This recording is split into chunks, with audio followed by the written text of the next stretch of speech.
When we picture military modernization, we usually think of the big, flashy hardware, right? Like fighter jets, drones, maybe radar arrays. But we rarely think about the actual fabric the soldiers and pilots are wearing. Which is honestly a huge oversight, because modern military textiles they're essentially invisible armor. We are talking about highly regulated, engineered technology that just happens to be shaped like clothing. Yeah, exactly.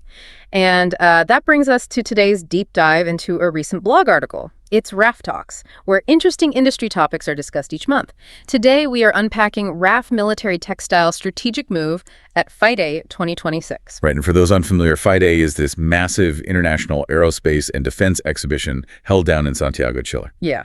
So our mission today is to figure out what this single trade show reveals about the Latin American defense boom, the intense pressure for certified gear, and how high-stakes procurement actually works. Well, to understand why a major textile manufacturer is prioritizing an exhibition in Santiago, you really have to look at the regional spending shift. Latin America is undergoing a massive modernization race right now. Right. Analysts project the regional defense market will blow past $80 billion by 2030. 80 billion. Wow. And the blog outlines some pretty staggering specifics driving that number. Like Colombia is putting out a $1.7 billion anti-drone tender. Yeah. Peru is actively hunting for fighter jet upgrades. And both Chile and Brazil are doing major platform renewals. But reading those numbers, I initially wondered, is this just a massive regional shopping spree, or is the underlying doctrine actually changing? Oh, it is absolutely a doctrinal shift. With rising border threats and all these geopolitical tensions, these armed forces are rapidly professionalizing. Right. They aren't just buying more guns. No, exactly. They're fundamentally restructuring to align with international defense frameworks. They need their troops to operate seamlessly alongside allied nations. So they are essentially buying interoperability, Precisely. Which makes total sense. If your military is running joint operations, you can't have one squad's radio failing to connect to another's. But applying that to textiles, if interoperability is the goal, you clearly can't achieve that with standard off-the-shelf fabrics. No, you really can't. And this is where that invisible armor concept becomes real. Raff brings over 80 years of experience to this, but more importantly, they brought advanced ballistic fabrics and flame-retardant combat uniforms. Which aren't just thick cotton, right? Oh, far from it. The fibers are engineered at a molecular level so that when they're hit by extreme heat or shrapnel, they don't melt into the wearer's skin. They actively resist and self-extinguish. Wow. But to prove that technology actually works, you need hard data. The article mentions their production framework is built on NATO standards and validated against ASTM international standards. Yeah, those certifications are crucial. Because it means they've passed rigorous, globally recognized material stress tests. It makes me think of building with Lego blocks. If the studs on your blocks don't align perfectly down to the millimeter, which is your NATO standard, the entire structure just falls apart under pressure. That is a perfect way to look at it. Yeah. And honestly, it resolves a major point of friction in emerging markets. Price versus proof.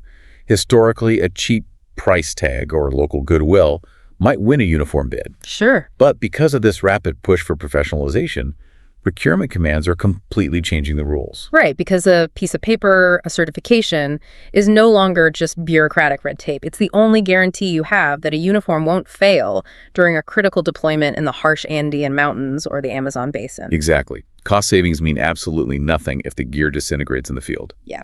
But having a certified product is really only half the battle. You still have to get into the room with the people writing those $80 billion checks. What makes Raff's approach at FIDAE fascinating is that they didn't show up as an isolated vendor. Right. They arrived backed by the full weight of Turkey's defense export ecosystem. The article lists the SSB, which is Turkey's defense industry agency, the SSI, their Defense Exporters Association, and the Turkish embassy itself. That is serious diplomatic muscle. Oh, it's huge. And considering Turkey exported over $10 billion in defense supplies in 2025 alone, it completely reframes the dynamic. Right. It fundamentally alters how negotiations happen on the ground. When you have state-level diplomatic facilitation, you just skip the introductory vetting process entirely. Because the embassy has already communicated your reliability to the host nation's defense ministry, Yeah. right? So instead of spending the first 3 meetings just proving your company actually exists and can deliver, you dive straight into the logistics.